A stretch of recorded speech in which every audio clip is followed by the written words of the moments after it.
The night sky over the German city of Dresden transformed into a blinding canvas of magnesium flares and burning crimson light on February 13, 1945. Air raid sirens wailed their mournful warning across the Baroque skyline as thousands of families rushed into their cellars seeking shelter from the impending doom. The drone of heavy bomber engines reverberated through the clouds like distant thunder, signaling the arrival of a massive aerial armada from the Royal Air Force. This was not merely a tactical strike on a military target, but the beginning of a controversial operation that would incinerate one of the most beautiful cultural capitals in Europe. The atmosphere was thick with fear as the first marker flares drifted down. Known throughout the world as the Florence on the Elbe, Dresden was a jewel of Baroque architecture and artistic heritage located in eastern Germany. The city boasted magnificent structures such as the Zwinger Palace and the Semper Opera House, which stood as testaments to centuries of Saxon culture and refinement. For much of the Second World War, the residents believed their city was immune to the heavy bombardment devastating other German industrial centers. They took comfort in the lack of heavy industry within the historic center and the reputation of the city as a cultural sanctuary. This false sense of security led many to believe that the war might pass them by without total destruction. However, the reality on the ground had changed drastically by the early weeks of 1945 as the conflict entered its final chaotic phase. The city was overwhelmed with hundreds of thousands of refugees fleeing westward to escape the advancing Red Army of the Soviet Union. These displaced civilians crowded into the train stations and public parks, turning the population density into a critical issue. The infrastructure of the city was strained to the breaking point, with food and medical supplies running dangerously low.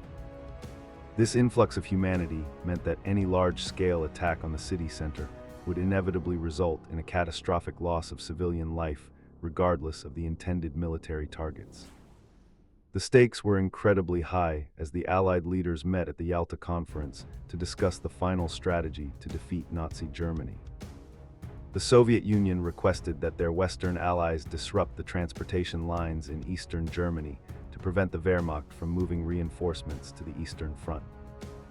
Dresden was identified as a major railway hub and communication center that was vital to the German defense against the Soviet advance. The decision to target the city was driven by a desire to hasten the end of the war and support the Russian offensive, but it also carried the risk of severe moral condemnation due to the nature of the target. The man tasked with executing this devastating strategy was Air Chief Marshal Sir Arthur Harris, the head of the Royal Air Force Bomber Command. Known for his unyielding belief in the efficacy of area bombing, Harris argued that destroying German cities was the quickest way to break the morale of the enemy and destroy their capacity to wage war. He viewed the destruction of urban centers not as a side effect, but as a central component of modern total war. His leadership style was direct and uncompromising, often putting him at odds with other military leaders and politicians who worried about the ethical implications of his methods.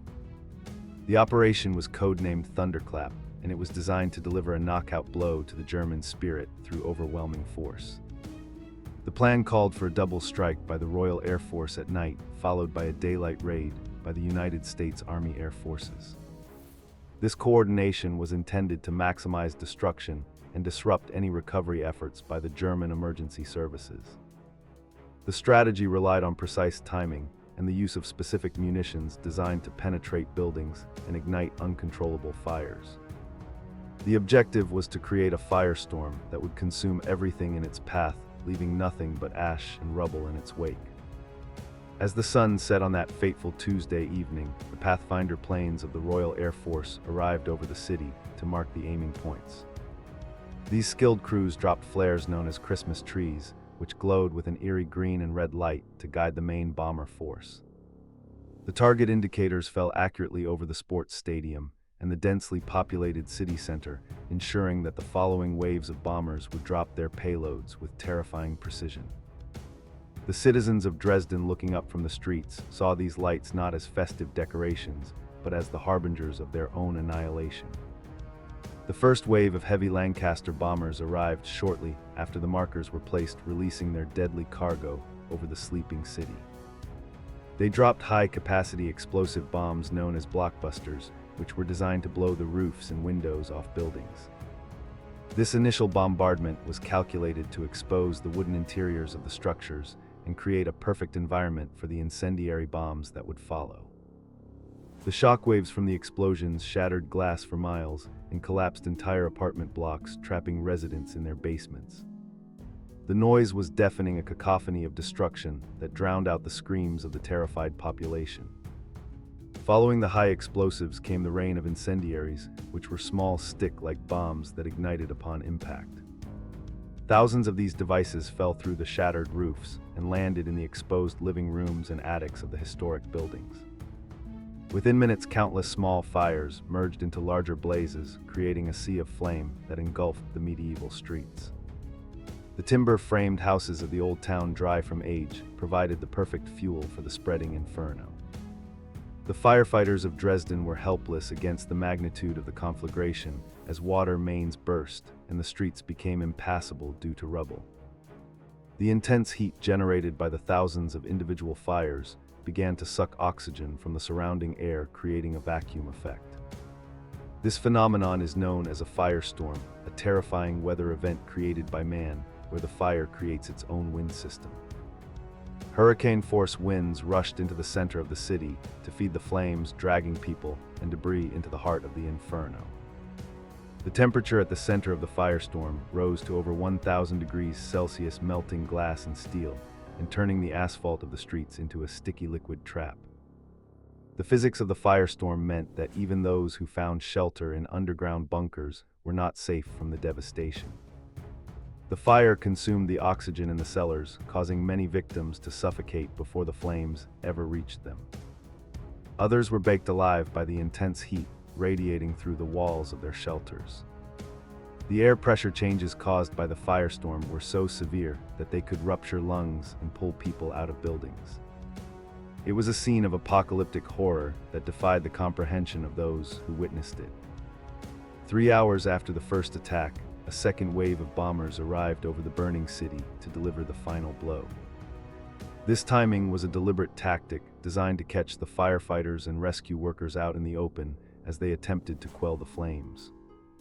The second wave dropped even more fuel on the fire, ensuring that the destruction would be total and absolute. By this time, the smoke rose miles into the air, visible to the pilots from a great distance. The city was no longer a collection of buildings, but a single glowing ember on the dark landscape of Europe. The following morning, the survivors who emerged from the ruins were greeted by the roar of engines from the United States Army Air Forces. Hundreds of B-17 flying fortresses appeared in the sky to bomb the railway marshalling yards and industrial areas. While the visibility was poor due to the smoke from the night before the additional tonnage of bombs added to the chaos on the ground. The daylight raid made it impossible for the refugees to flee the city and further hampered any organized rescue efforts. The relentless nature of the attack left the population in a state of absolute shock. There have been persistent historical debates regarding reports that American Mustang fighter planes strafed civilians on the banks of the Elbe River. While some eyewitness accounts describe low-flying aircraft firing at fleeing refugees, post-war investigations have struggled to find definitive evidence in the squadron records. This specific aspect of the raid remains a point of contention and adds to the emotional weight of the tragedy.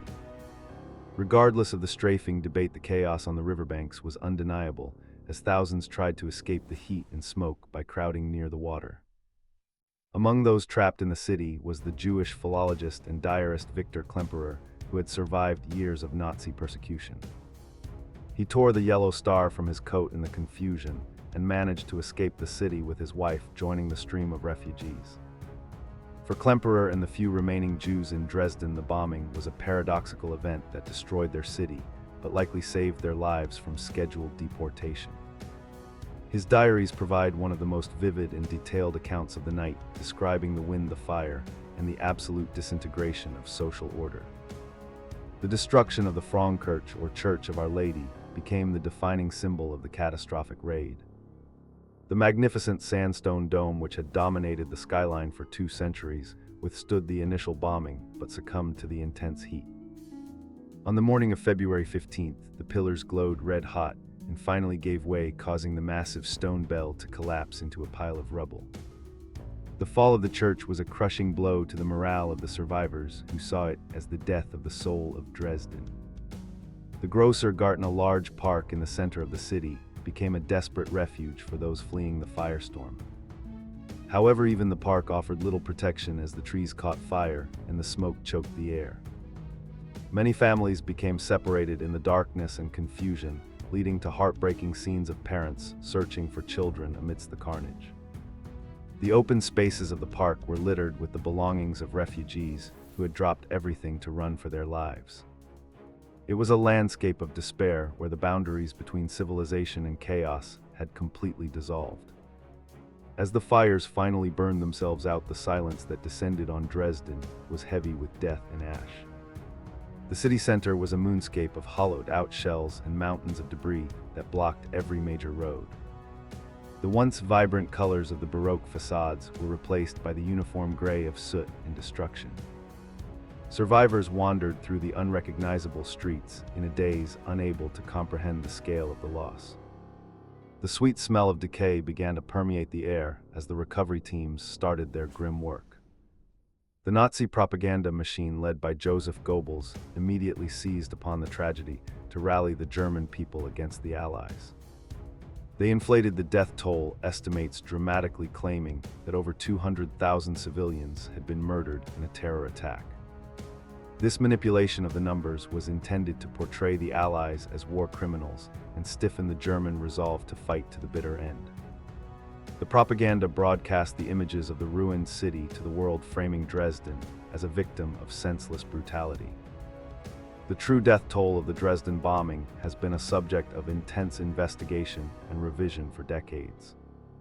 While the Nazi propaganda cited figures in the hundreds of thousands, modern historical commissions have placed the number closer to 25,000. This lower figure does not diminish the horror of the event, but it corrects the historical record and counters the narrative used by political extremists. The difficulty in counting the dead was exacerbated by the intense heat, which reduced bodies to ash, and the large number of undocumented refugees in the city. The reaction in the Allied nations was mixed as news of the destruction and the potential civilian casualties reached the public. Prime Minister Winston Churchill, who had initially supported the operation, drafted a memo questioning the strategy of bombing German cities simply for the sake of increasing terror. He suggested that the destruction of Dresden was a serious query against the conduct of Allied bombing. This memo revealed the growing unease among the Allied leadership about the morality of area bombing as the war in Europe drew to a close. Military strategists defended the raid by pointing to the legitimate military targets located within and around the city. Dresden was indeed a functioning communications hub and contained factories producing optical equipment and military components. The disruption of the rail lines was argued to be essential in preventing the movement of German troops to the Eastern Front. Supporters of the raid emphasized that in a total war against a regime as brutal as the Nazis, no resource or transport link could be considered off-limits. Critics of the bombing argued that the military significance of Dresden was minimal compared to the sheer scale of the force used. They pointed out that the war was effectively won by February 1945 and that the destruction of a cultural landmark served no strategic purpose. The lack of major anti-aircraft defenses around the city was cited as evidence that the Germans did not consider it a primary military target. This argument suggests that the raid was a punitive measure designed to punish the German population rather than a tactical necessity. The ethical debate centers on the concept of proportionality and the distinction between combatants and non-combatants. The area bombing directive effectively blurred these lines, accepting civilian casualties as an inevitable outcome of destroying enemy morale. This approach to warfare challenged the traditional rules of engagement and set a precedent that troubled many ethicists and historians. The bombing of Dresden forces us to confront the uncomfortable reality that the methods used to defeat tyranny can sometimes mirror the brutality of the enemy. In the years following the war, the ruins of Dresden became a powerful symbol in the emerging Cold War narrative. The city fell within the Soviet occupation zone and later became part of the German Democratic Republic, or East Germany. The communist government used the destruction of the city as a propaganda tool against the Western powers, portraying it as an example of imperialist aggression. This political framing complicated the healing process and delayed the full reconstruction of the historic center for decades.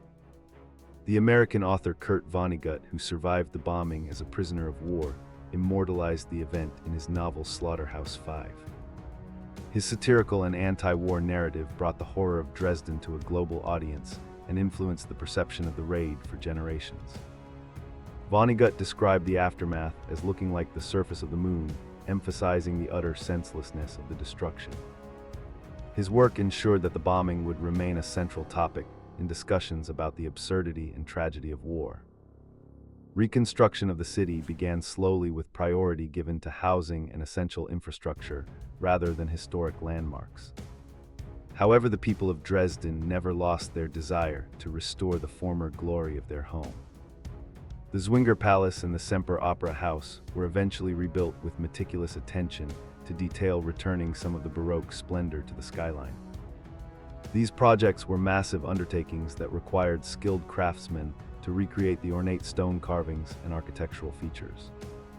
For 45 years, the ruins of the Frauenkirche lay in a pile of rubble in the center of the city, serving as a war memorial.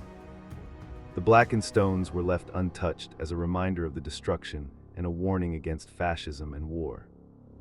It was not until the reunification of Germany in 1990 that the momentum to rebuild the church truly began. A citizen initiative launched a fundraising campaign that drew support from around the world, including significant donations from Britain and the United States.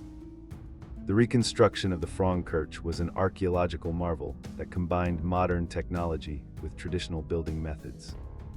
Computers were used to analyze the position of the original stones in the rubble pile, allowing architects to determine their original location in the structure. Over 3,800 original stones were salvaged and incorporated into the new building, creating a speckled facade of old black stone and new light sandstone. This mosaic of stones serves as a visual history of the building, telling the story of its destruction and rebirth. A particularly poignant moment in the reconstruction was the creation of the new golden cross and orb for the top of the dome. It was crafted by a British silversmith whose father had been one of the pilots who bombed the city in 1945. This gesture of reconciliation symbolized the healing of old wounds and the friendship that had grown between the former enemies. The placement of the cross atop the completed dome was a moment of celebration for the entire city. In October 2005, the reconstructed Frauenkirche was consecrated in a televised ceremony attended by world leaders. The church, once a symbol of ruin, now stood as a global symbol of peace and reconciliation. The interior was restored to its original pastel glory, creating a bright and uplifting space that contrasted with the dark history of the site. The restoration proved that even the deepest scars of war could be healed through cooperation and a shared commitment to remembering the past. Despite the successful reconstruction, the bombing of Dresden continues to provoke heated debates about the definition of war crimes. Some historians and legal scholars argue that the raid meets the criteria for a war crime due to the lack of military necessity and the disproportionate civilian death toll. Others maintain that it was a legal act of war under the standards of the time and a necessary step to defeat the Nazi regime. This unresolved classification ensures that Dresden remains a case study in military ethics academies worldwide. In 2010, a commission of historians appointed by the city of Dresden released their final report on the casualty numbers. After years of research, they concluded that approximately 25,000 people had died in the raids. This report was intended to put an end to the speculation and the political misuse of the death toll. By establishing a factual baseline, the commission hoped to shift the focus from the numbers to the human stories and the lessons of the tragedy. Dresden eventually formed a sister city relationship with Coventry in England, which had also been devastated by aerial bombing during the war. This partnership was built on a shared experience of suffering and a mutual desire for peace. The two cities have engaged in numerous cultural exchanges and joint commemorations, emphasizing forgiveness over retribution. This bond demonstrates how shared trauma can be transformed into a constructive force for international understanding. Every year on February 13th, the people of Dresden gather to form a human chain around the city center. This symbolic act is a demonstration against violence and a rejection of the neo-Nazi groups that attempt to exploit the anniversary for their own political agenda. The citizens join hands to protect their city from extremism and to honor the memory of the victims with dignity. It is a powerful reminder that the legacy of Dresden is defined not by the bombers, but by the people who rebuilt it.